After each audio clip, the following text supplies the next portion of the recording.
Lorsque j'ai quitté mes études et que je suis revenu vivre chez mes parents, ma confiance en moi était au plus bas. Ma copine m'avait quitté pour quelqu'un d'autre à cause de ma dépression. J'avais perdu tout intérêt dans mes études. Je m'étais pris plus de 50 refus sur Indeed pour des jobs payés au SMIC. Sur Tinder, j'avais maximum 2 likes en 24 heures. Et pour finir, je n'avais aucune compétence de valeur, aucun ami, ni aucun plan. La seule chose que je voulais faire, c'était commencer une chaîne YouTube, mais je n'avais pas la confiance nécessaire pour ne serait-ce que faire ma première vidéo. Alors à cette époque, j'ai fait exactement comme toi. Je suis allé sur YouTube et j'ai regardé des vidéos de dev perso pour apprendre à avoir plus confiance en moi. Et spoiler, aucune de ces vidéos ne m'a jamais aidé. Pire, je me sentais souvent encore plus mal après les avoir regardées. Mais ça, c'était jusqu'à ce que je comprenne une chose. Cette chose, c'est ce qui m'a permis de reprendre confiance en moi. Cette chose, elle m'a permis d'être plus à l'aise avec les filles, au point d'en approcher certaines et de les séduire à la salle de sport.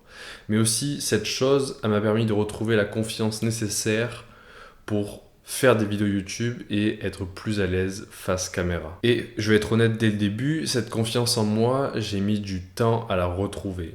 Mais c'est vraiment une fois que j'ai compris cette chose que je vais te révéler dans cette vidéo, que tout s'est accéléré, que tout s'est débloqué. Dans cette vidéo, je t'explique tout et attache-toi bien parce que on va parler de spiritualité. D'abord, tu dois comprendre une chose, c'est que la plupart des youtubeurs et des coachs en développement personnel ne comprennent rien à la confiance en soi. Soit ils te disent que la confiance en soi est quelque chose d'inné, que c'est un talent et qu'il y a des gens qui naissent avec la confiance en eux et des gens qui naissent sans confiance en eux. Soit, et c'est plus souvent le cas, ils te disent que la confiance en soi, c'est une question d'expérience, c'est une question de savoir ce dont tu es capable. Et la vérité, eh bien, se tient entre les deux. Oui, la confiance en soi, c'est une question d'expérience, d'à quel point tu te sens capable de faire des choses. Mais en même temps, il faut être honnête ici, il y a des gens qui naissent avec une personnalité beaucoup plus assertive, beaucoup plus charismatique. Il y a des gens qui, par leur personnalité, par leur éducation, sont beaucoup plus confiants.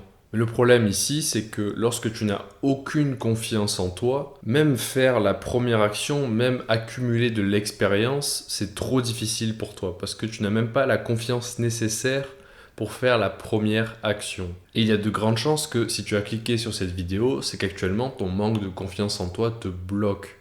Tu as des objectifs, tu as des ambitions et parfois tu es motivé, mais au moment de passer à l'action, c'est là que les doutes commencent à apparaître et que le dialogue toxique commence. Et pour un peu mieux comprendre la situation dans laquelle tu te trouves, tu dois voir la confiance en soi comme une compétence avec des points d'expérience. Et actuellement, tu es sûrement à peu près à 5 XP. Et faire une action aussi simple qu'approcher une fille ou aller à la salle de sport ou commencer ta chaîne YouTube, ça te demande minimum 20 XP. Donc il te manque 15 XP ne serait-ce que pour faire la première action qui après te donnera petit à petit confiance en toi. Si tu veux, c'est comme si à ton premier jour à la salle de sport, tu n'arrivais même pas à soulever la barre à vide à 20 kg. Ou alors c'est comme si tu avais besoin d'argent pour commencer ton premier business. Ou encore c'est comme si tu jouais à Dark Souls pour la première fois. Il y a de fortes chances pour que tu restes bloqué au premier boss. Surtout que le premier boss est plus difficile que les autres. Seulement, ce que peu de gens savent, c'est qu'il y a un cheat code dans le jeu. En fait, la plupart des youtubeurs et des coachs en dev perso, ils ratent une partie essentielle dans la confiance en soi. Et cette partie essentielle, c'est la foi. En fait, la confiance en soi et la foi, la spiritualité, sont intrinsèquement liés. Parce que tu ne peux pas avoir confiance en toi si tu n'as pas foi en l'avenir, si tu n'as pas foi en tes capacités de réussite malgré ta situation actuelle. La foi et la confiance en soi sont liées.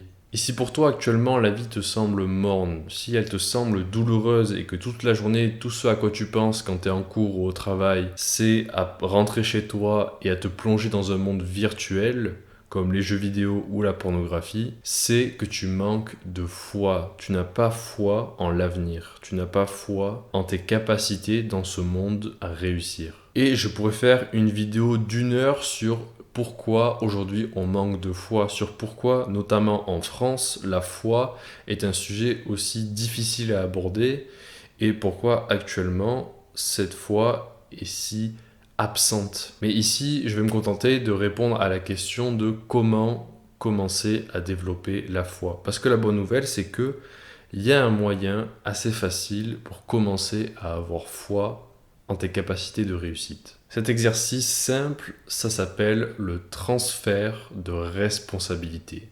Le transfert de responsabilité, c'est une approche assez contre-intuitive. D'habitude, on te dit que pour avoir confiance en toi, tu as besoin de prendre plus de responsabilité sur ta vie et voire sur la vie des autres.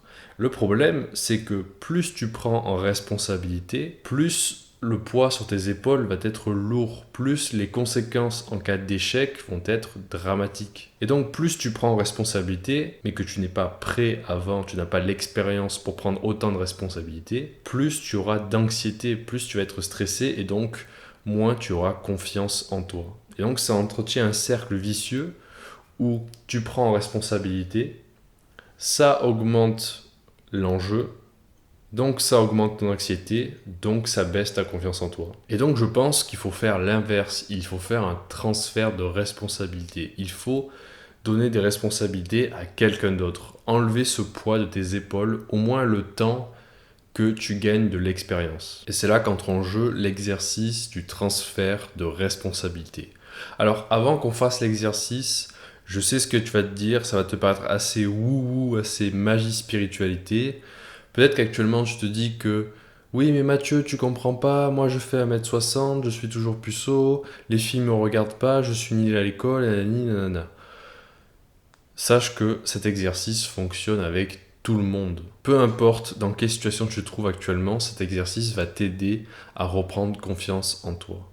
Que tu fasses 1m80 ou 1m60, ça ne change rien. Tout ce que je te demande dans cette vidéo, c'est de faire l'exercice avec moi. Après de la vidéo, tu pourras décider si tu continues à le faire par toi-même ou pas.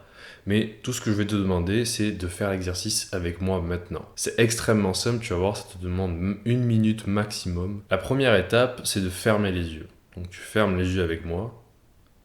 Et la deuxième étape, c'est de prendre au moins 3 profondes respirations. Donc en fait, ce qu'on fait, c'est qu'à chaque inspiration, tu gonfles avec ton diaphragme.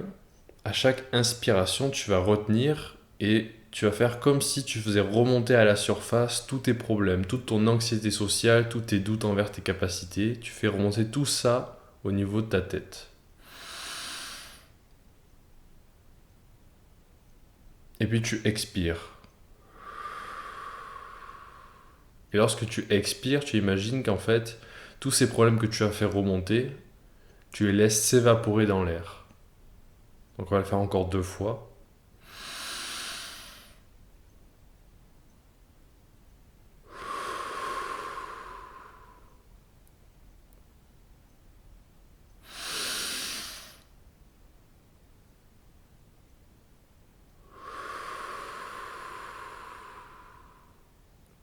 Voilà, maintenant tu devrais te sentir un peu plus détendu. La troisième étape, c'est de t'imaginer dans l'espace. Tu flottes dans l'espace. Et sur ton dos, il y a un paquet très lourd sur tes épaules. Et donc ce que tu vas faire maintenant, c'est détacher ce paquet de tes épaules et le laisser flotter devant toi dans l'espace. Normalement, maintenant, tu te sens un peu plus léger. Et à mesure que tu vois le paquet s'éloigner, tu te sens encore plus léger. Finalement, le paquet se fait aspirer par un trou noir.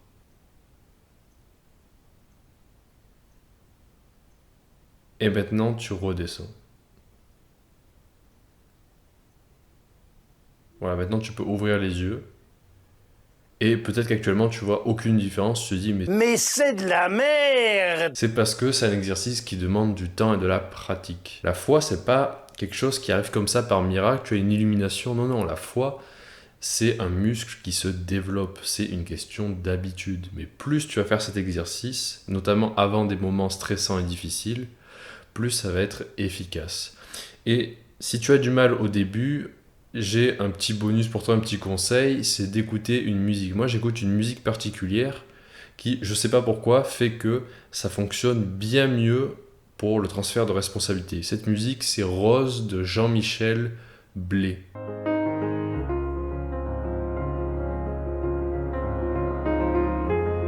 B-L-A-I-S, Rose de Jean-Michel Blais. Cette musique, je l'écoute souvent lorsque je suis très stressé ou que j'arrive pas à me concentrer sur le moment présent. J'écoute cette musique et je fais en même temps le transfert de responsabilité. Et cet exercice, tu dois le faire tous les jours. Tu peux le faire le soir pour te détendre avant de t'endormir, ou le matin avant de commencer la journée, ou tout simplement avant une évaluation, ou avant de rentrer dans un endroit assez peuplé, assez social, et peut-être que tu es introverti, tu as une anxiété sociale, mais cet exercice, il sert à tout moment en fait, parce que par exemple, lorsque j'ai tout simplement une sensation de manque à cause de mon addiction, eh ben, je vais faire cet exercice et je vais transférer le manque à une entité. Cette entité, pour moi, c'est l'univers, parce que je pense qu'il y a une entité bienveillante dans l'univers, mais ça peut être, si tu es un religieux, ça peut être Dieu, ça peut être Allah, ça peut être Bouddha, ça peut être n'importe qui. Si tu es athée, essaye de t'ouvrir un peu plus l'esprit, essaye de te dire que,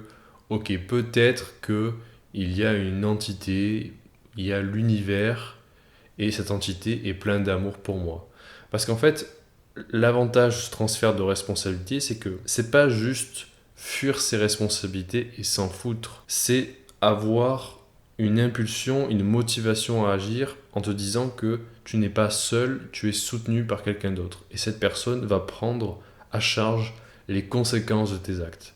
Donc si tu as peur de parler à une fille, par exemple, pourquoi tu as peur de parler à une fille? Tu as peur qu'elle te dise non et qu'il y ait une gêne, qu'il y ait un malaise et que tu la recroises plus tard.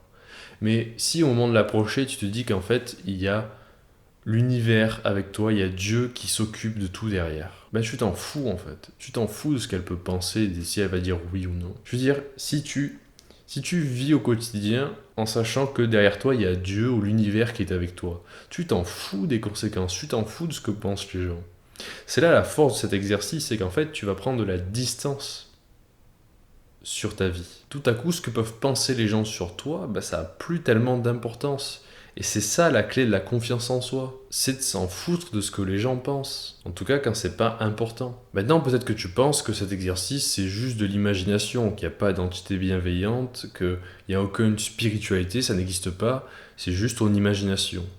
Mais même si c'est ton imagination, ça marche quand même, ça te sert quand même. En tout cas, au moins le temps de gagner confiance en toi. Une fois que tu auras plus d'expérience, ça sera beaucoup plus facile d'avoir foi en tes capacités. Mais que ce soit ton imagination ou qu'il y ait vraiment une entité bienveillante dans l'univers, ça n'a pas tellement d'importance. Ce qui compte, c'est que tu développes la foi en tes capacités de réussite. Parce qu'une fois que tu as foi en tes capacités de réussite, peu importe si tu endures de l'échec ou si tu réussis, tu auras confiance en toi. Tu auras la confiance en toi nécessaire pour agir. Si tu veux d'autres conseils pour reprendre le contrôle sur ton esprit et sur ta vie, alors tu peux t'abonner à cette chaîne, je sors une vidéo tous les dimanches. J'ai aussi une newsletter dans laquelle je publie du contenu que je ne partagerai pas sur YouTube. Et sur ce, j'espère que cet exercice t'aura aidé à reprendre confiance en toi.